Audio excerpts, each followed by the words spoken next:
It was love at first sight. Last woman that's going to give Victoriano a son is fighting with the first woman who did it. What? Once I get his daughter pregnant, we'll close the deal. You were unbelievable, Robbie. You married me just because of my family's money? My brother had passed away many years ago. I saw the person who killed him. Baby, you give me that loving so strong. You give me that loving.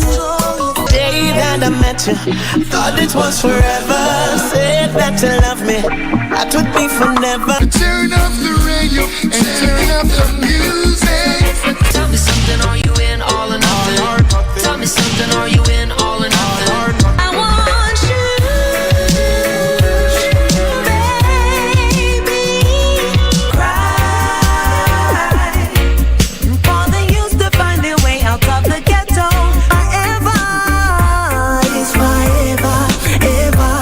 How you feeling the vibe? This is forever, ever. I'll win my soul is gone.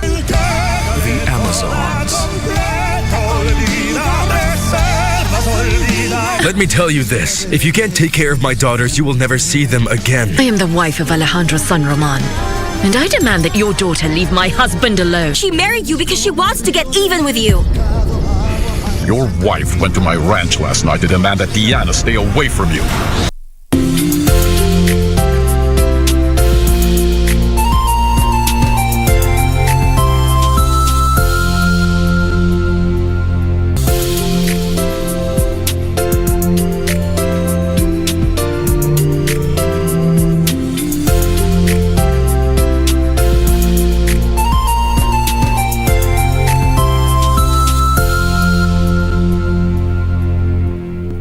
To get Jeremiah 29:11 as your Skiza tune, dial star 811 star 397 hash. Jeremiah 29 verse 11.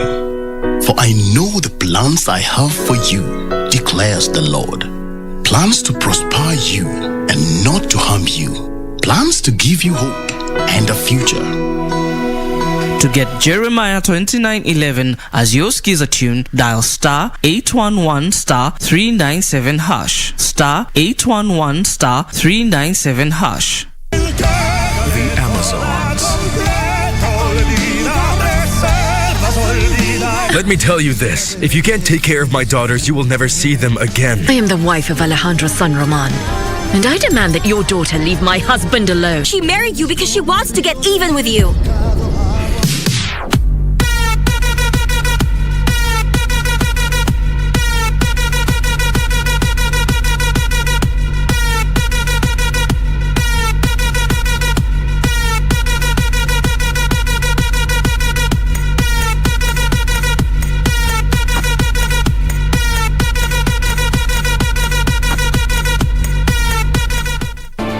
Do you have a news story to share with KBC? Get in touch swiftly on email newsroom@kbc.co.ke, call 0723-892-654 or 0734-780-124.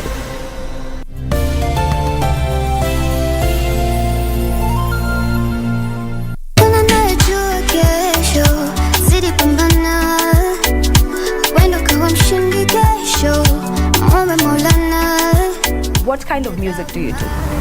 I do Afro R&B music. According to Jackie Maribe, then it is that Eric Omondi is a deadbeat dad. He hasn't been present in the kids' life. There was also Jamal and the wives, as well as Nganga, Lilian with Governor Mutua. I mean, yani relationships, exes, hii mwezi hawataki mchezo. Another female artist lined up to perform was Nikita Kering. Miss Nikita's performance prepared the stage for Soul Generation Sainin Viri, the storyteller. The Weakness in Me hitmaker Etana eventually stepped on stage and gave the revelers a beautiful performance.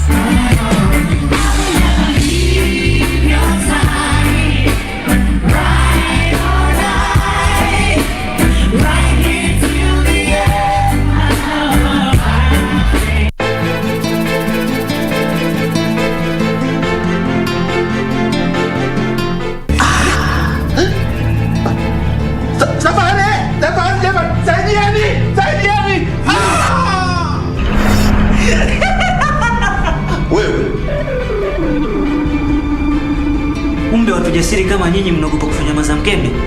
Mimi naona tafute maarifa mengine kabla hatujajuta. Kupatia nafasi angalau niambie ukweli, lakini kila kukicha uongo wako hazidi kimo tu. Ndio kwa wapi wewe mzee? Ama ona hapa pakufai.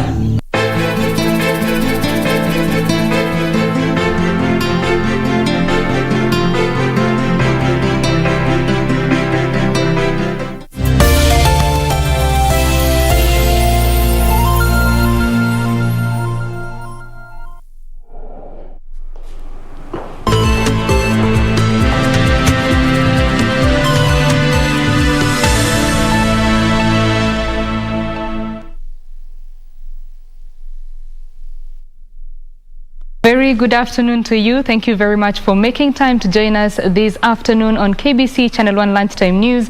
My name is Betty Kiptum and Ann Wangeshe is my colleague on the sign language interpretation.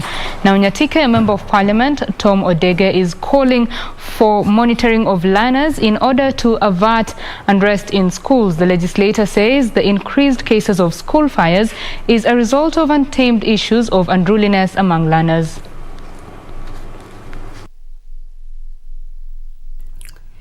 Cases of student unrest have become rampant of late.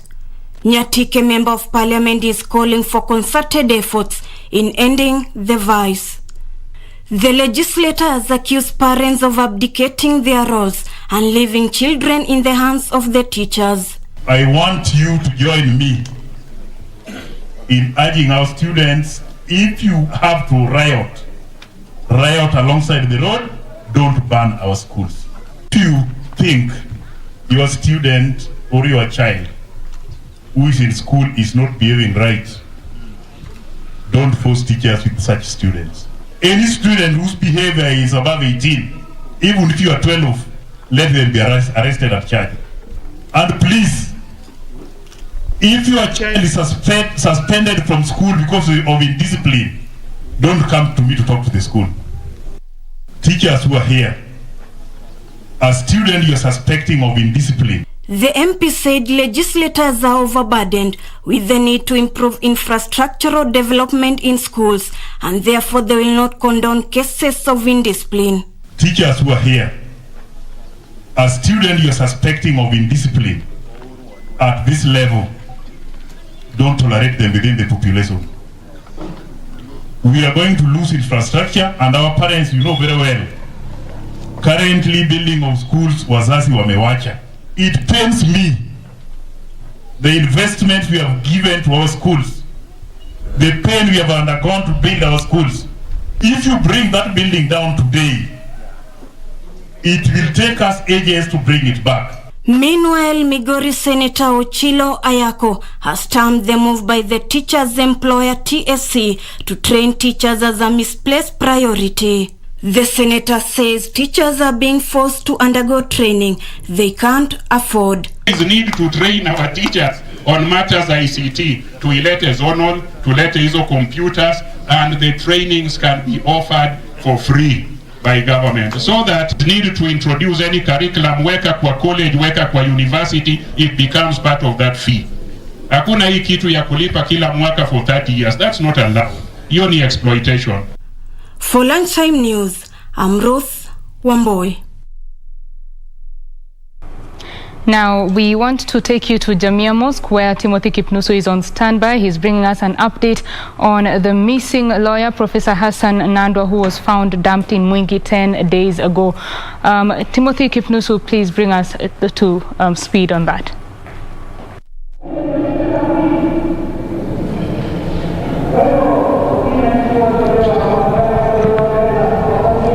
A very good afternoon to you, Betty Kiptum there, the broadcasting house. Yes, indeed, just as you mentioned, I'm coming to you live from Jamia Mosque here in the capital, just to paint a picture of what is happening about the abduction of Professor Hassan Nandwa, together with his client Elgiva Abwire, and a number of organizations drawn from the Law Society of Kenya, Amnesty International, Kituo cha Sheria. You also have Kenya Human Rights Commission. I've gathered here to condemn in the strongest term impossible, the abduction of Professor Hassan Nadwa, who we are told that already he's at Mwingi, and a number of lawyers are actually together with him just to give him the hope and talk about this particular abduction. And of course, we are told that he has not been given an opportunity to give a statement of that horrifying incident where he was abducted. Painting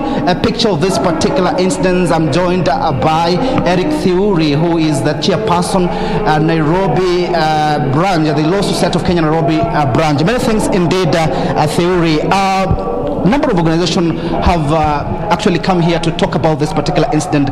You as a lawyer, can you paint a picture about this particular abduction that has raised a lot of anxiety amongst Kenyans? Okay, thank you so much, and thank you to the media for the work that you've been doing to highlight the disappearance of Professor Wilson Nandwa and his client. This happened on the 28th of October. He had just visited his client, who was being released from Community Maximum Prison. He left them with the members of the family, and immediately thereafter he was abducted at around Globe Cinema roundabout.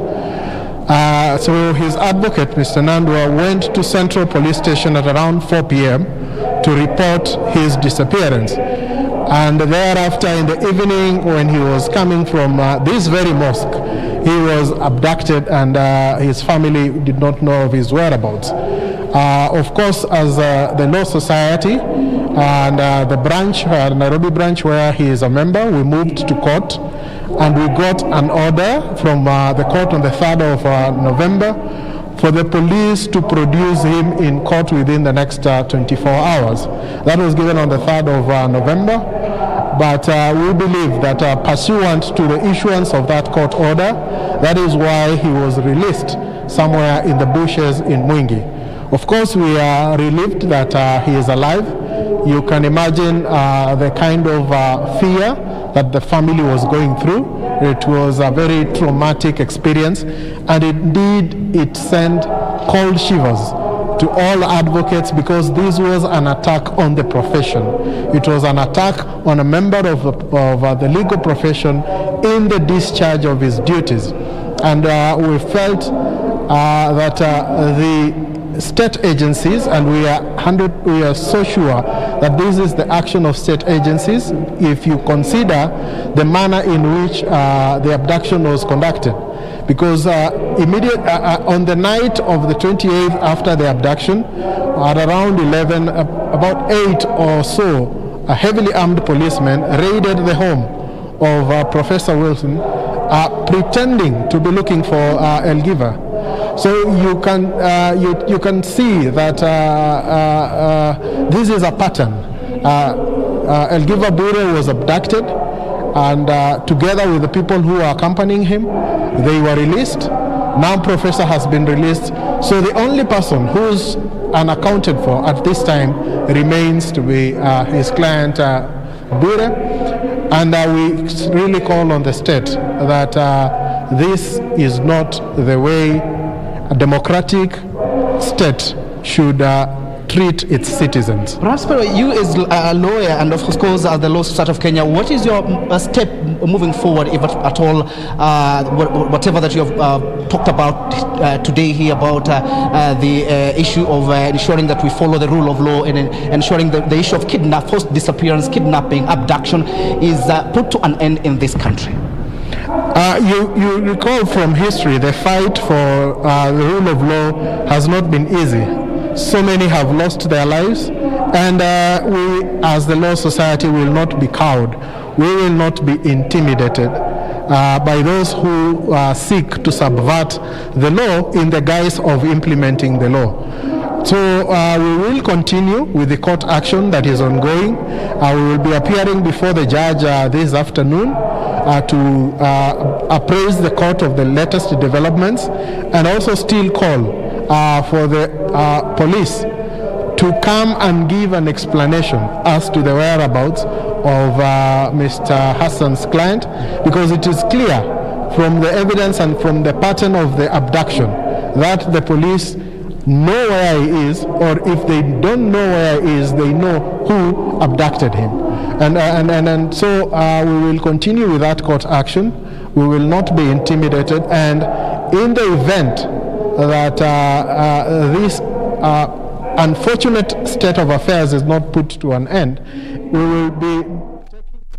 That is Eric Thury, the chair of the Law Society of Kenya Nairobi branch, speaking with Timothy Kipnusu and just giving updates on the case of the abducted lawyer, that is Professor Hassan Nandwa, who was found in Mwingi. He is alive. The family has confirmed the lawyer was abducted on 28th of October when he was coming from Jamia Mosque, where our reporter Timothy Kipnusu is, and he shall be filing a report for us later in the day. Now we move on to other news.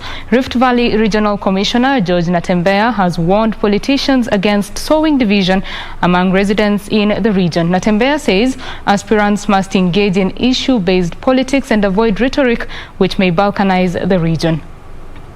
Regional Commissioner says security agents are on high alert to deal with political incitement. Muendelee kuombea viongozi na muombee nchi yetu. Wakati tunaelekea upande wa uchaguzi, tafadhali kila baada ya miaka mitano tumekuwa na shida katika taifa letu. Wakati tunachagua viongozi, unapata watu wetu wanapigana, wanaumizana, wengine wanahamishwa kwa mashamba. He says tribal politics has no place in modern Kenya. Ningependa tu pia kuwasihi wakazi wa Trans Nzoia wajue ya kwamba Trans Nzoia inakaa watu yote, inakaa jamii yote. Tupendane kabisa, tukae kama ndugu vile tumekuwa tunakaa. Natembeya, who has been said to be eyeing the Trans Nzoia gubernatorial seat, said every leader must strive to unite Kenya. The water purchasing innovation has been lauded for helping to reduce water wastage and misappropriation of proceeds from sale of the crucial commodity, enabling the local water management committees to have accountability for funds collected at water community kiosks. A bit later, but Agriculture Chief Administrative Secretary Anne Nyaga has called for concerted efforts between the national and county governments to help rebrand and revive the 4K young clubs in Kenya. Nyaga says the government is keen on incentivizing the agricultural sector to make it more attractive to the youth. Speaking in Naivasha during a county agricultural sector steering committee validation workshop, Nyaga said the Ministry of Agriculture is working in partnership with county coordinating committees to actualize the program currently targeting 3 groups. We are now presenting a cabinet memo where we are institutionalizing the youth in agriculture unit so that these programs don't die, once we exit. Nyaga reiterated the government's commitment to popularizing agriculture among Kenya's young generation. The workshop saw the counties unanimously adopt a capacity needs assessment report that will help coordinate, consult and oversee agricultural projects being undertaken at county levels. That's why we are in the process of institutionalizing the youth in agriculture unit, which will be home to all the children-based activities, that is the 4K clubs, the young farmer clubs in secondary schools, and then also the youth in agriculture interventions. Counties say they have made great strides in enhancing food security through partnerships with donors, hence the need for mutual support. Now in Kilifi, a non-governmental organization in Kilifi County has established a center that aims to provide a platform for local artists to showcase their creative talents to the world. The facility located in Kilifi town was established by the Daughters of Mekatilili, also encourages artists to hone and monetize their skills. Sheila Okanga, a renowned artist in Kenya, says the program aims to give a chance to the talented people of coastal counties. I'm really grateful for this program because it is giving a chance to the people on the coast, especially who are very, very creative, to make a springboard forward with their challenges, with their talents. Okanga says previously, artists would only perform in hotels without any reward or future. All the artists that have learnt, all the students that have learnt over this Duos Festival, we can provide a space or an opportunity where they can come and teach what they've learned. That way, it doesn't die with them. It doesn't stop when our Polish colleagues leave. Okanga said they have worked on 3 production animations, modeling clay, puppets, and a poem.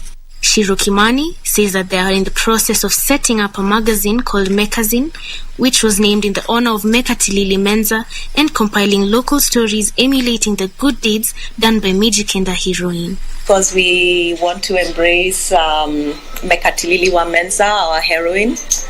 And Meka in Mijikenda means mother of. So a zine is a kind of like a less formal magazine. It's a smaller format and a bit less strict with its rules. So we called it a Mekazine. And this is the first edition.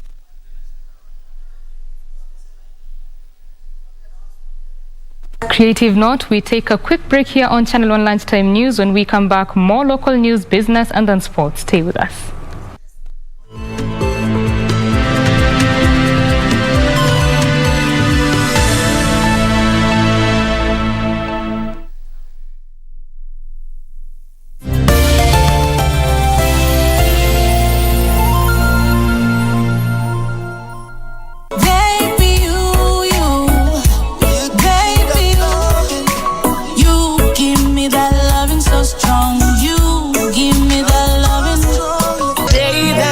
Thought it was forever. Said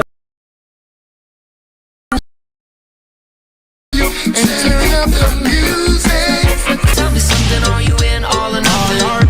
Tell me something, are you in all or nothing? I want you, baby. Cry for the youth to find their way out of the ghetto.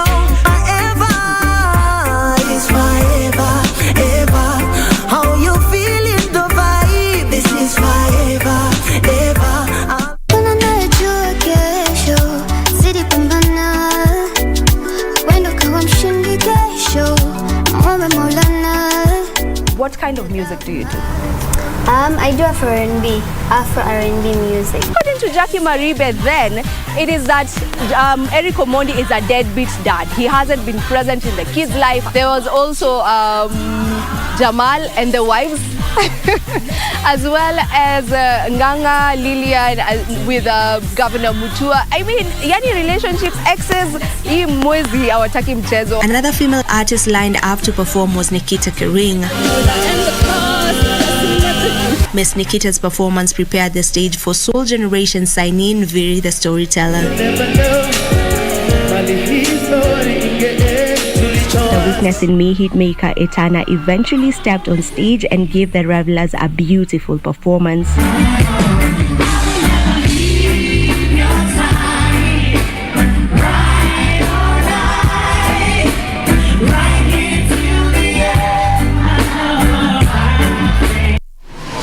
Log on to the KBC website at www.kbc.co.ke to get the latest breaking news, entertainment, sports, politics, lifestyle or business trends from Kenya and around the world. Never miss new episodes from your favorite TV shows, reruns and movies. Just stream online or watch live on your YouTube channel at KBC Channel 1 TV shows. For the day's biggest stories, trustworthy news and family entertainment, log on to KBC Channel 1. Watch what you want anytime, anywhere.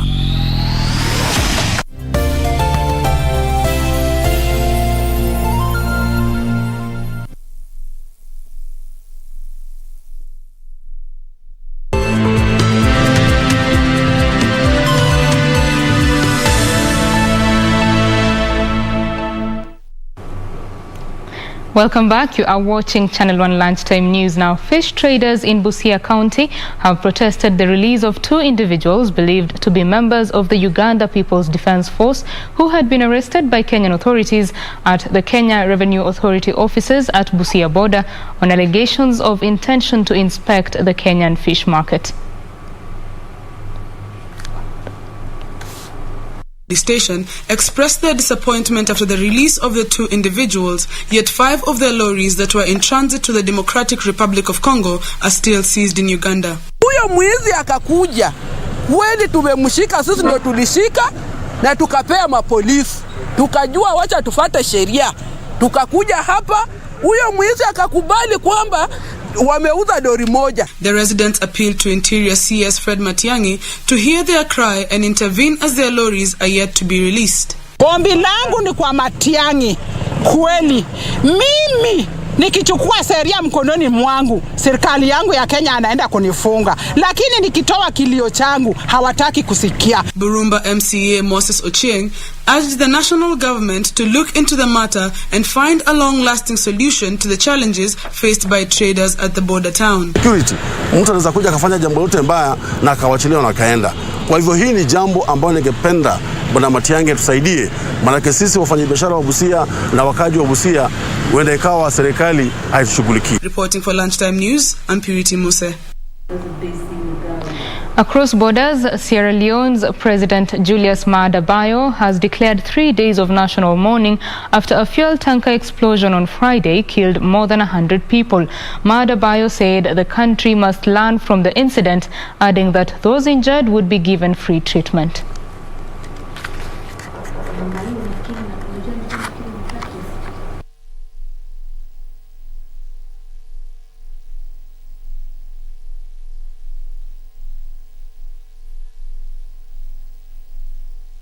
This morning, I also visited other victims at the emergency and children's hospitals and the site of the accident.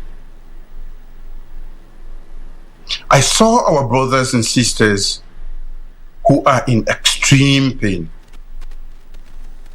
They shared with me their anguish, and I reassured them of my government's commitment to continue supporting them during these difficult. Such incidents in sub-Saharan Africa have previously been attributed to people gathering at sites to collect spilled fuel and then being hit by secondary blasts.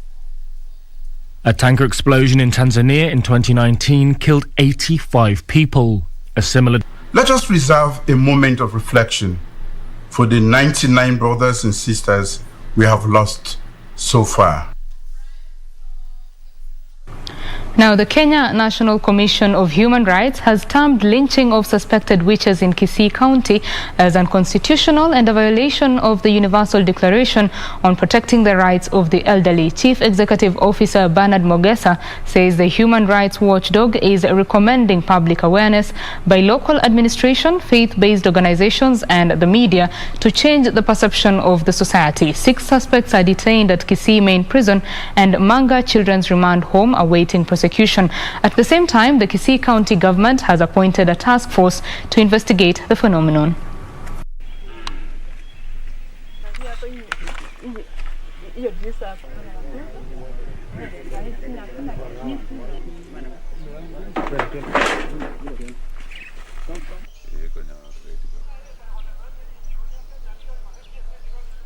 Article 60 of the Constitution ensures equitable access to land and security. Nobody should therefore deny another person the right to ownership of property, much worse through malicious allegations of witchcraft. Traditionally, widows were protected from harm by the Abagusi people. The Kenya National Commission on Human Rights is aware that community training workshops in Gusii land have been conducted to educate and inform people that the practice of witch lynching is a violation of the fundamental right of life. Faith-based organizations should take a more proactive role in educating people on the need to uphold the sanctity of human life. 3. The media to help in highlighting the concerted efforts both by the people and the government to have the people cooperate in the arrest of the suspects of witchcraft instead of lynching them.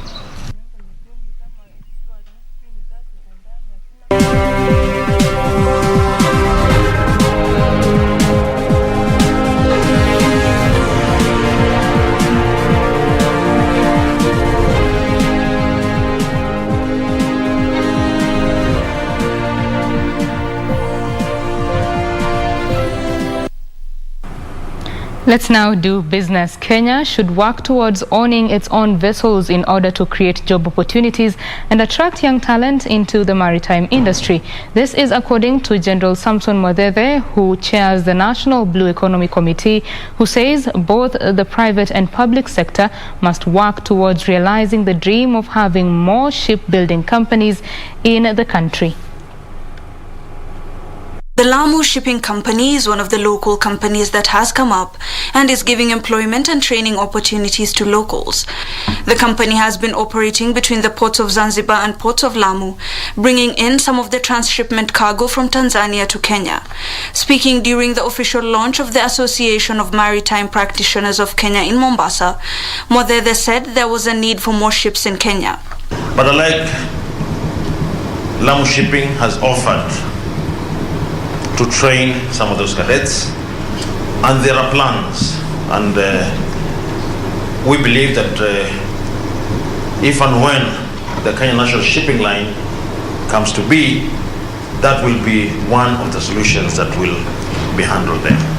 He said the maritime sector features prominently in Kenya's long-term development blueprint, of which the third MDG provided specific government policies, programs and projects for the maritime and other related industries. Participants at the forum underscored the need to improve on capacity building within the maritime sector. Maritime professionals are vital in the development and delivery of maritime training in compliance with the STCW Convention and other mandatory regulations that are in place. Kenya Maritime Authority has set up a training fund for those not able to pay fees while undertaking maritime courses. We now want to take you to Mombasa, where the Engineers Summit of 2021 is ongoing, and O'Brien Kimani is on the ground there to bring us the latest on that Engineers Summit of 2021. O'Brien.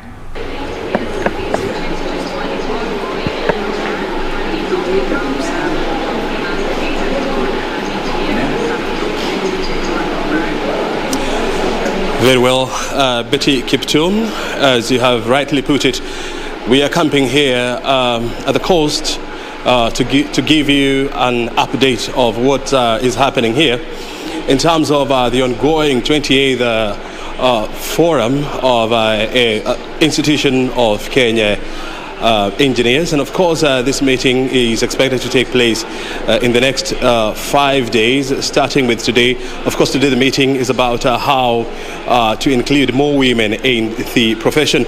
And one of the barriers that has been identified as a major barrier to women becoming engineers is, of course, a cultural background.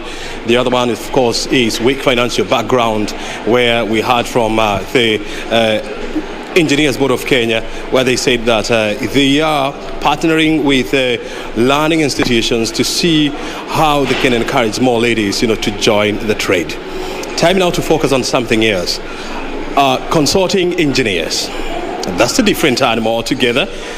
Interesting enough is that we have about 40 consulting engineers in Kenya who are women, out of more than 3,000 that are there. So quite a small number again, if you ask me.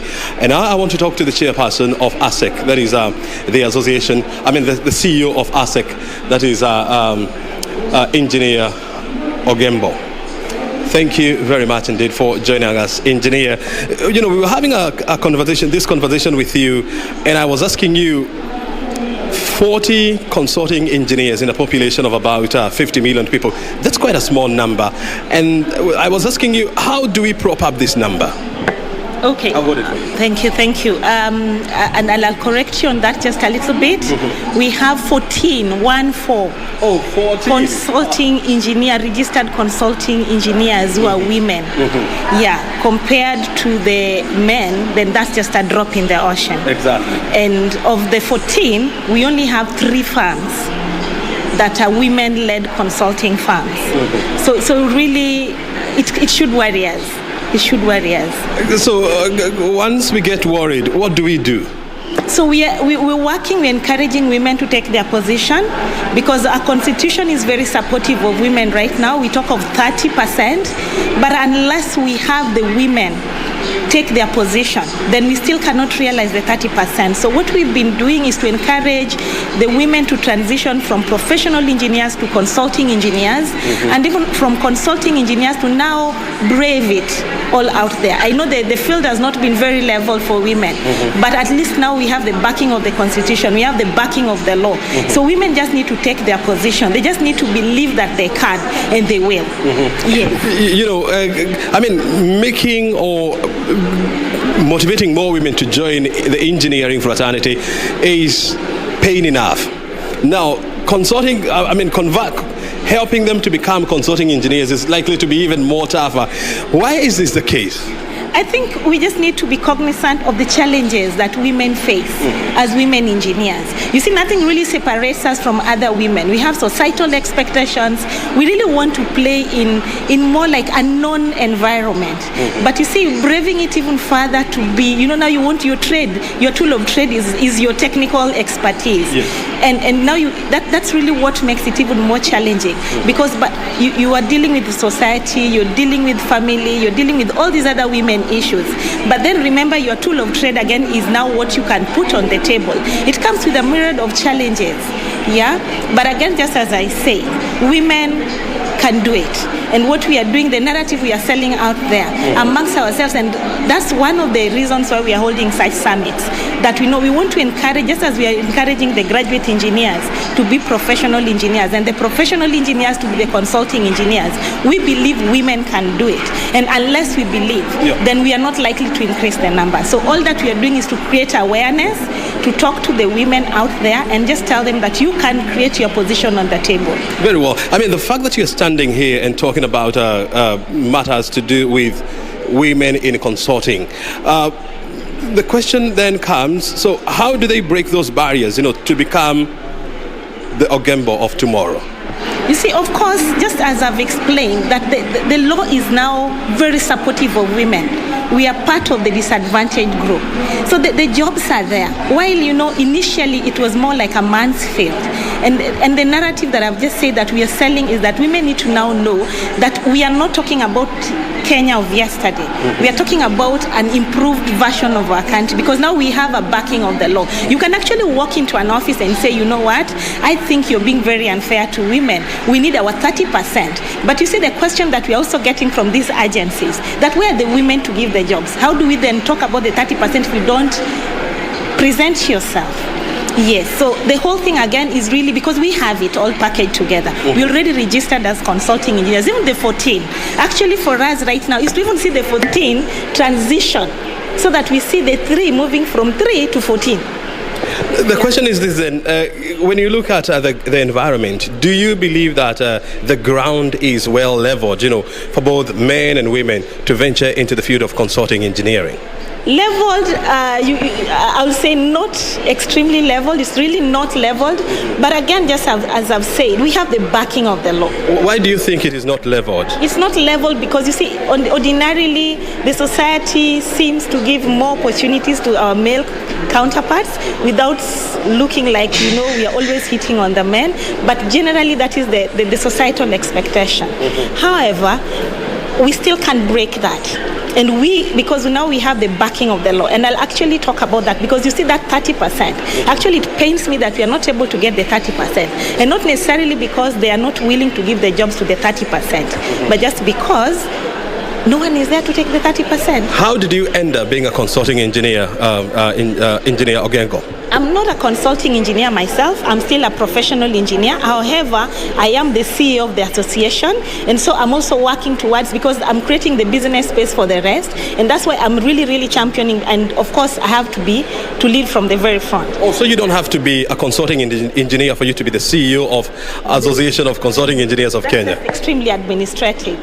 That's extremely administrative. It's only that now, of course, what we are selling, the narrative we are selling is engineering. So it makes it very easy for an engineer to sell engineering policies, to, of course, advocate for engineering businesses out there. I mean, from your interaction with consulting engineers, what lessons have you learned that you are likely to advise young people who would be willing to join the Association of Consulting Engineers of Kenya? if I got you right, yes, there's so much that we've learned. There's a lot that can still be done, a lot of advocacy that is ongoing as we speak.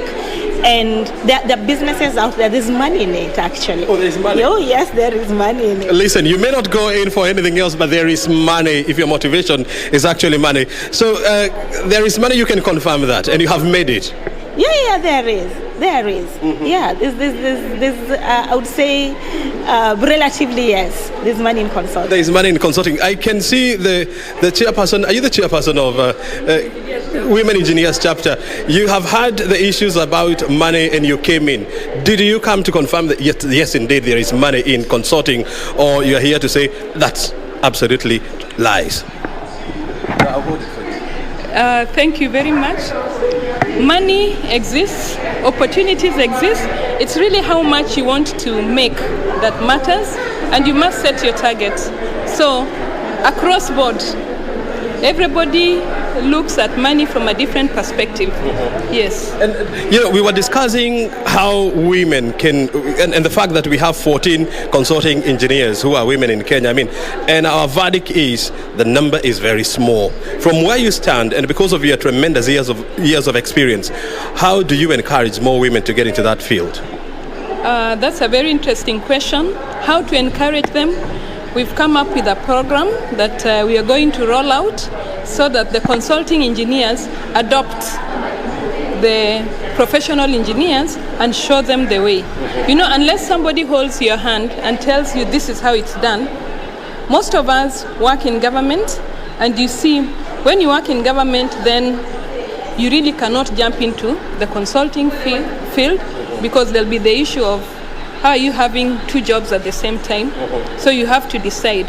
For them who made the decision, like our first Vice President, Engineer Lucy here, she made a go as being a consulting engineer at a very young age. She decided, this is what I want to go. Engineer Lucy is a consulting engineer, and she's not entrepreneur. She's an entrepreneur. An entrepreneur engineer? Yes. Entrepreneur. Oh, okay. And you want to get into the field of consulting engineering? So basically in engineering we have different levels. So you start as a student engineer, you become a graduate engineer, then a professional engineer, and then consulting engineer. So I'm at the level of a professional engineer, but before becoming a consultant, I cannot set up a consulting firm, but I have a limited company. So from where you are now, the next step that you are going to take, you become a consulting engineer? Yes, after 5 years of being a PE and rolling out projects as a professional engineer, my next step is to be a consulting, so I'll be a combined entrepreneur and a consulting engineer. How tough has it been for you to cover that journey? Actually, setting up a business in Kenya is not an easy thing. You have the capital requirement to start, and you have the myriad regulations sometimes that sort of clash.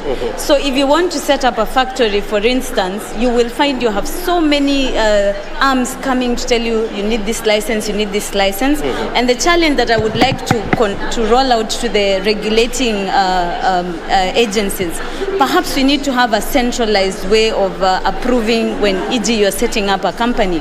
Because people lose hope in, you've got this license, you've got food licensing, manufacturing license, the city council license, and it's a lot of money. Yes. So in the first place, you did not have your capital, and then you have all these licenses, and these people keep coming up. So if we can have a unified, centralized way of like a one-stop shop when you are starting up your factory, because we're thinking about manufacturing.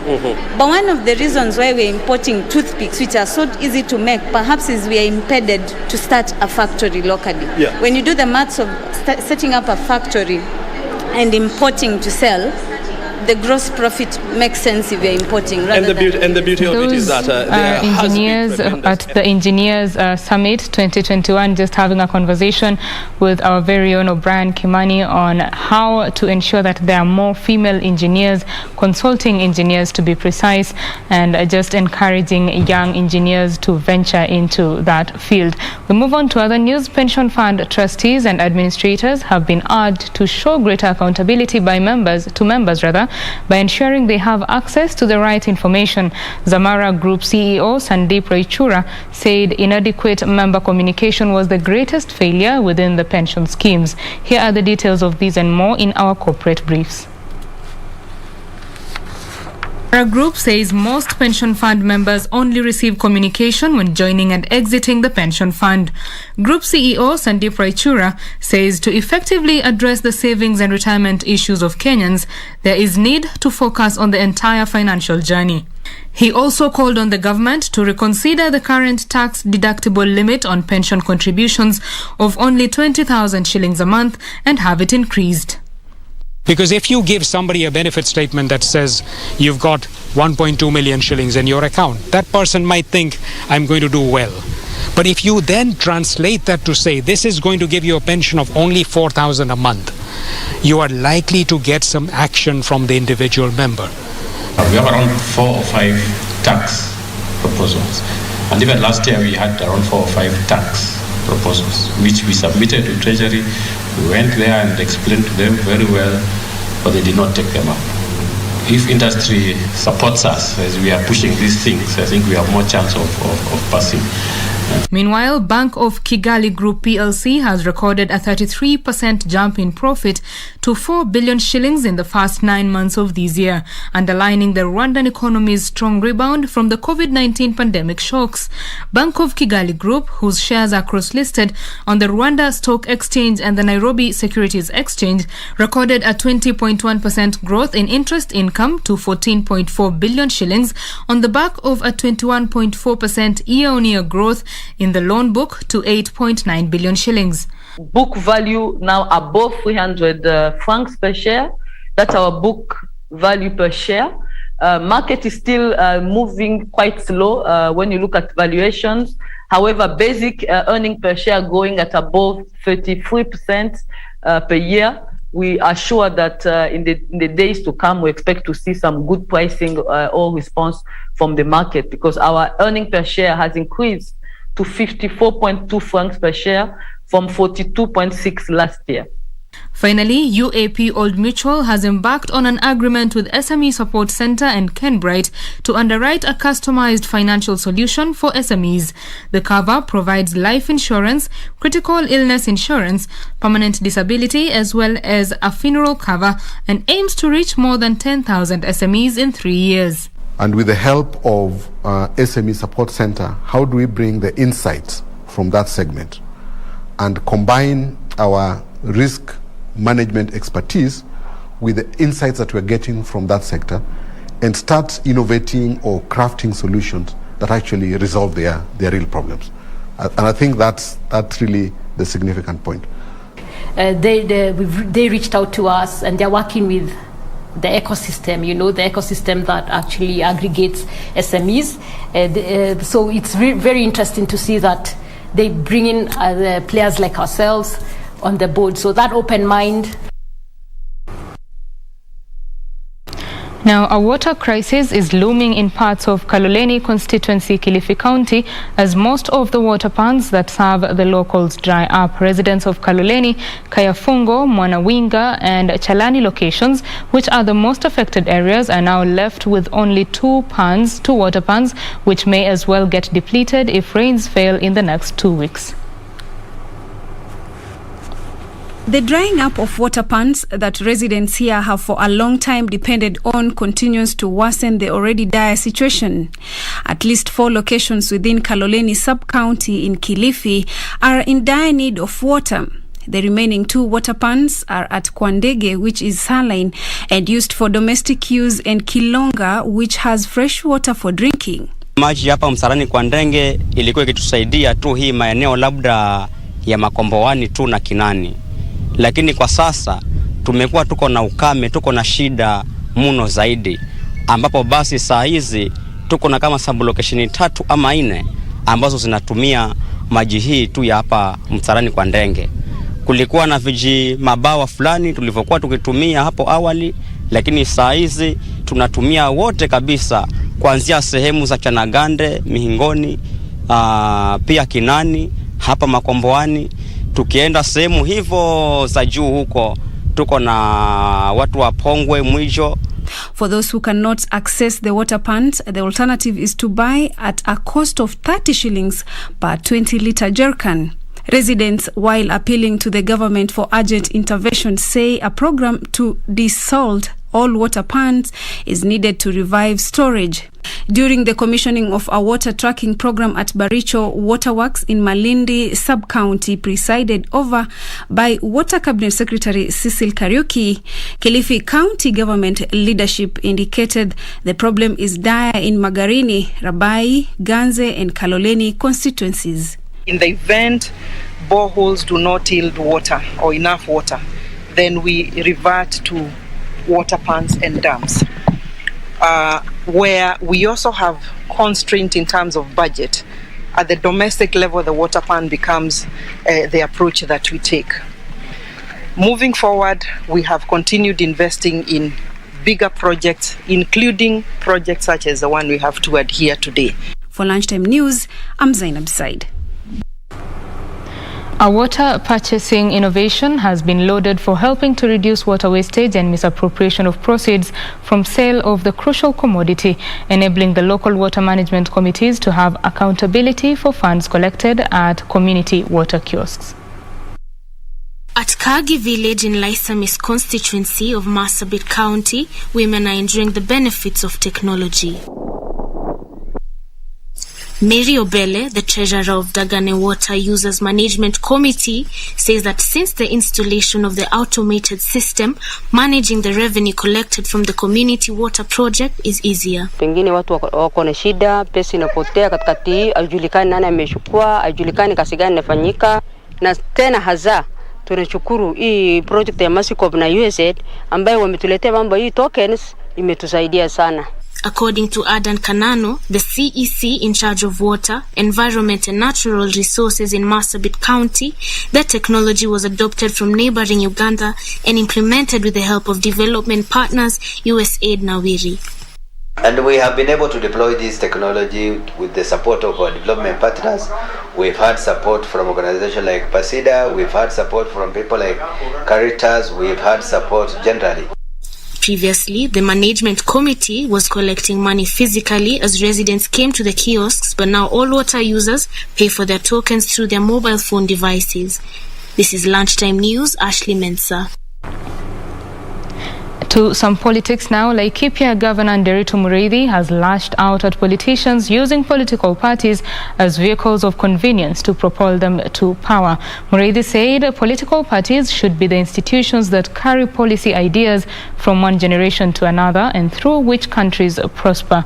The Laikipia Governor said he is on a countrywide tour to reinvigorate the Party of National Unity, PNU, which he said is the vehicle that will make Kenya a middle-income country by 2030. He said building a strong party is the first step towards turning a country into an economic success.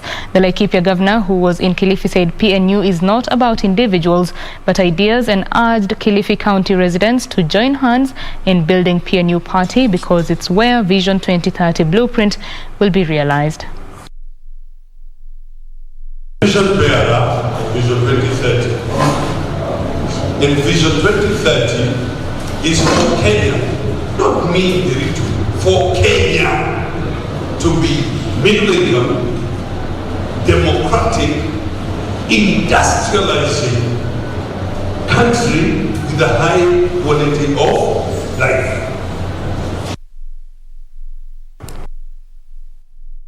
Now, former Wajir Governor Ahmed Abdullahi is urging leaders from the Somali community to unite and speak for the community as one voice. Abdullahi, who was speaking during the annual communal meeting of the Somali Digodia community in the Coast region, said it was time for the community to have a common national agenda and align themselves with their counterparts in the Coast.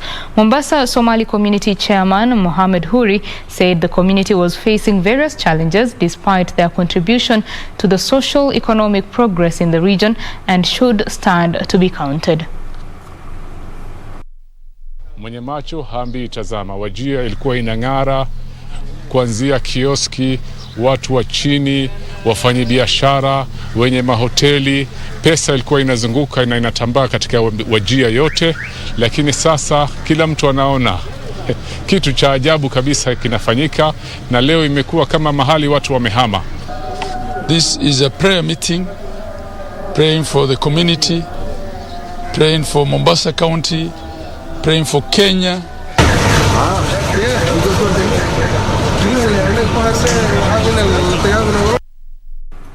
Small businesses are being challenged to take advantage of the Make It Kenya Extravaganza exhibition in Nairobi, slated for later this month to showcase their products to a wider market. Here is Alan Aoko with the details. In a September 2020 survey by the Kenya Private Sector Alliance, it emerged that 14.7% of businesses closed their operations while COVID-19 pandemic hit the country, with most operational businesses indicating that they were still struggling to get to pre-COVID levels. With increasing vaccine uptake and an opening economy, stakeholders say that there is need for business continuity. I first thank the government opening up the environment for work to now take place fully. Obviously, COVID has been a big challenge to a lot of us. Both, not just small, but all businesses have actually taken a big hit in terms of commercialization. So the fact that now we're now open for business, of course, within the reason, gives everyone a new chance to now reinvent themselves. A place where you can come and pitch for your business. Of course, number one would give you advice. You have a panel of people who can give you advice on how to take your business to the next level, or even what ideas can actually do the market need. The Make It Kenya Extravaganza is one such platform that has been molded to assist small businesses engage with financiers, develop skills and expose their goods and products. The exhibition will be held in Nairobi and will feature various exhibitions and panel discussions. Our partners, the banks that we are working with, partners like Keproba, the county governments are also getting spaces. You can get to be an exhibitor at MIC through them. It is a small fee for SMEs, small companies at a cost of 30,000. Bigger companies, the stands are going to cost them between 100 and 200,000. We have many small businesses that are going to be sponsored to come and exhibit at the event. Participants called for conducive policies for businesses to thrive.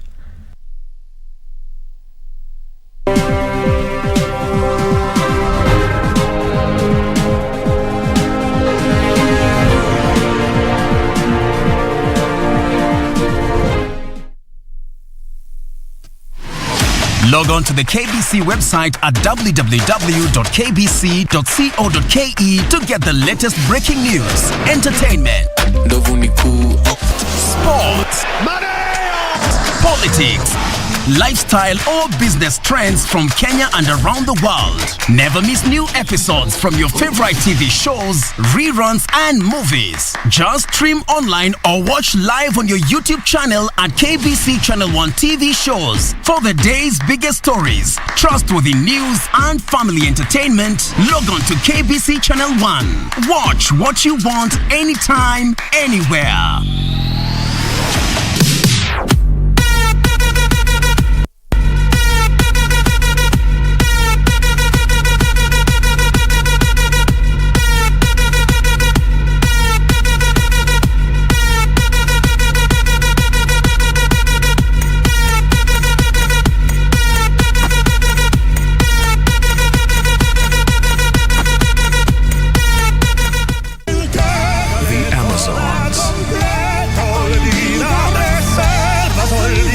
Let me tell you this, if you can't take care of my daughters, you will never see them again. I am the wife of Alejandro's son, Roman. And I demand that your daughter leave my husband alone. She married you because she wants to get even with you. Your wife went to my ranch last night to demand that Yana stay away.